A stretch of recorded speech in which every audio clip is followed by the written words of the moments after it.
Gerard Anthony McGuire, AI Marie, born 1910, died 1965.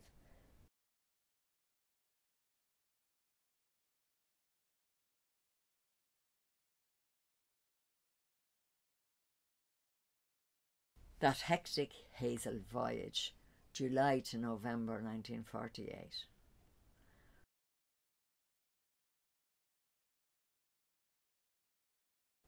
The master of the SS Irish Hazel, Captain James J. Clark, was 59 years of age when he took her from the port of Dublin on July the 2nd, 1948.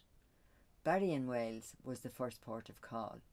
They were there for 4 days, during which they were joined by Gerard McGuire, who signed on as chief engineer with the qualification 3B98. The previous engineer, R. Roberts, had signed off in Barry.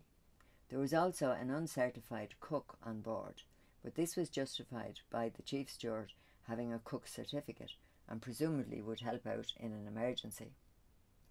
They left Barry on July the 7th with the substitute fireman because one of those who had signed on didn't turn up. It took a week to cross to Melilla, a Spanish territory in Morocco, and things began happening fast. The greaser took an attack of malaria only 2 days out to sea. Then one of the firemen took a kind of a weakness. When they got to Melilla, 2 other men went to the doctor. One had to have injections. The fireman with the weakness still wasn't better, so he was sent into hospital. Then a 19-year-old cabin boy got dizzy with the heat and fell into a storeroom. As well as cuts, bruises and lacerations, he got a deep wound on his cheek, so that he had to go to the doctor to have a clip put on it. With that, the fireman with the weakness discharged himself from the hospital and wanted to come back on the ship.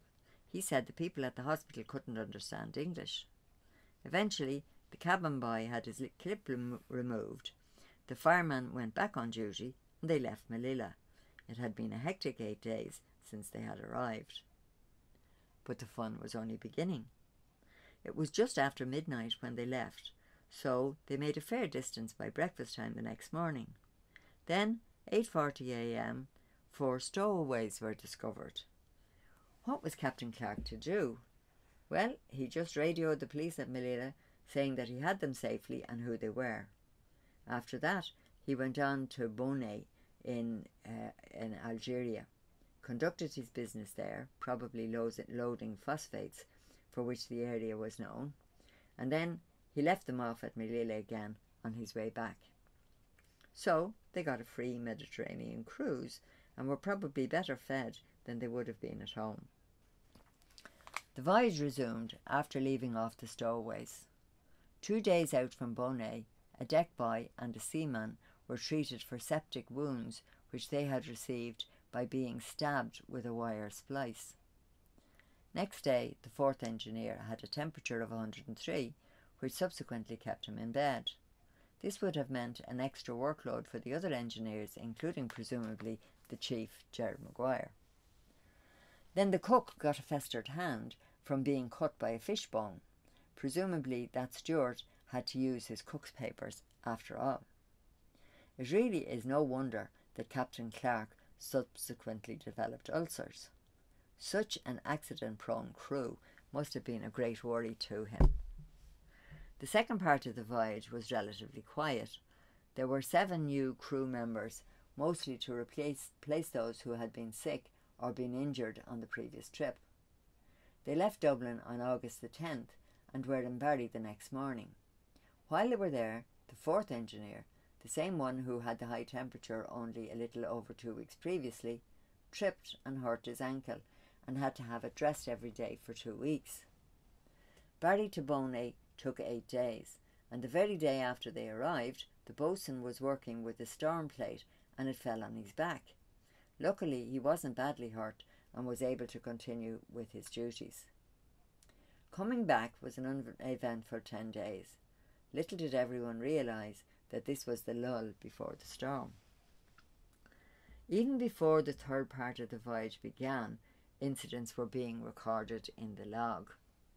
There were 8 more new crew members, and one of them, the cabin boy, had to have 2 tooth stumps extracted before the doctor would pass him as fit to sail. 2 days before sailing, there was an official strike, presumably in connection with some other vessel, so the men supported their union and were away for 26 hours. When the strike was over, some firemen and greasers failed to resume duty, so had to be reprimanded and fined. Then it transpired that the cook was sick, and that's why he hadn't resumed. They left Dublin on September the 9th and went to Barry. While there, the first mate, Mr. O'Shea, who was helping the carpenter, hit his elbow off a rail. It must have been a very severe cut, as he had to see a doctor about it when they reached Baltimore 18 days later. They left Barry on the 12th, and on the 19th another fireman trimmer tripped and hurt his back, so that was another patient for the doctor. Actually, the medical profession did very well out of the men from the Hazel, because as well as these 2 firemen, the 4th engineer had to attend with a varicose ulcer, and Captain Clark himself went and was diagnosed as having stomach ulceration needing surgery. They were only 1 day in Baltimore and went to Chester, where they spent 3 days. Obviously, the captain still wasn't feeling well, so he went to see another doctor before they left, or maybe he didn't want to believe the other doctor in Baltimore. At any rate, this one said it was an old hernia and gave him a truss and some tablets. But this didn't cure him either, so he saw yet a 3rd doctor in New York 2 days later.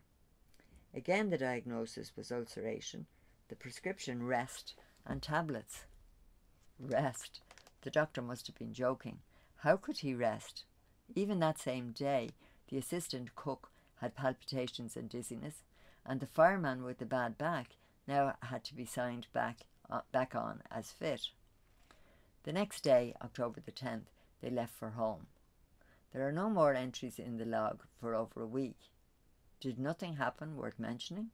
Were the gods being kind to poor Captain Clark for a change?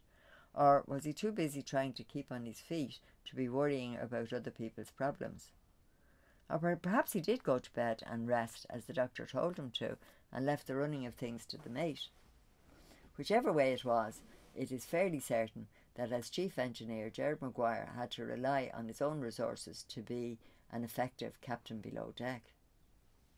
On the 18th, the log records that the master is gravely ill, and advice is sought by radio from the doctor on the Queen Mary.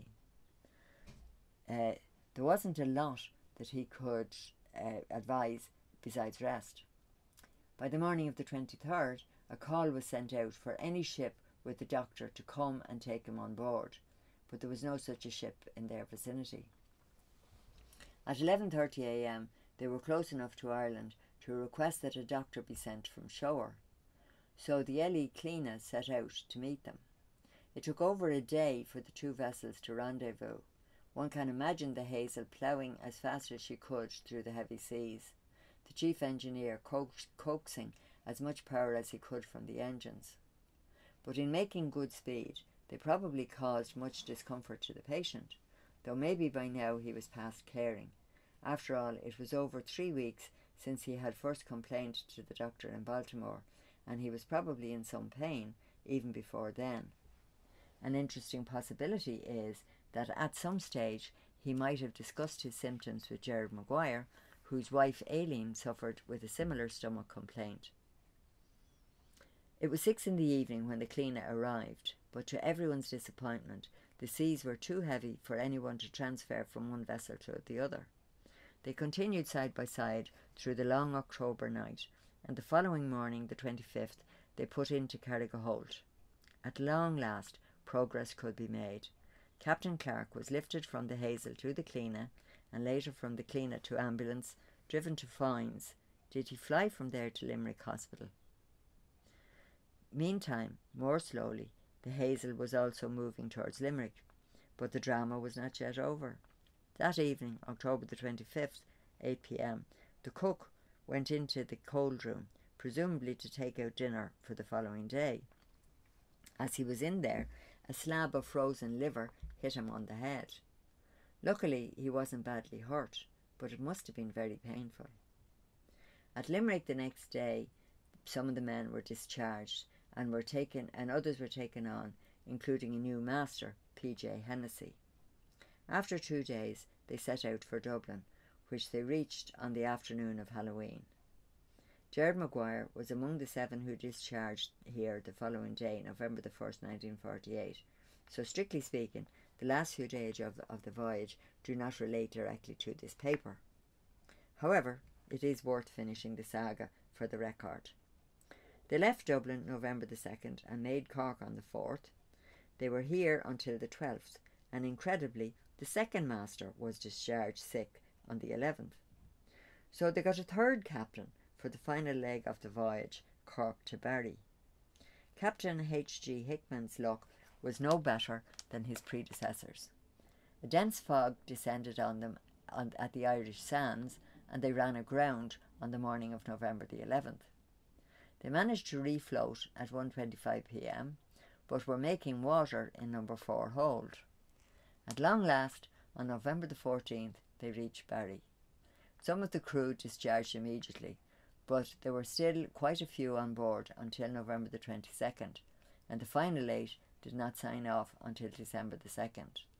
The extant discharge papers show the crew claiming compensation because of the vessel being a wreck.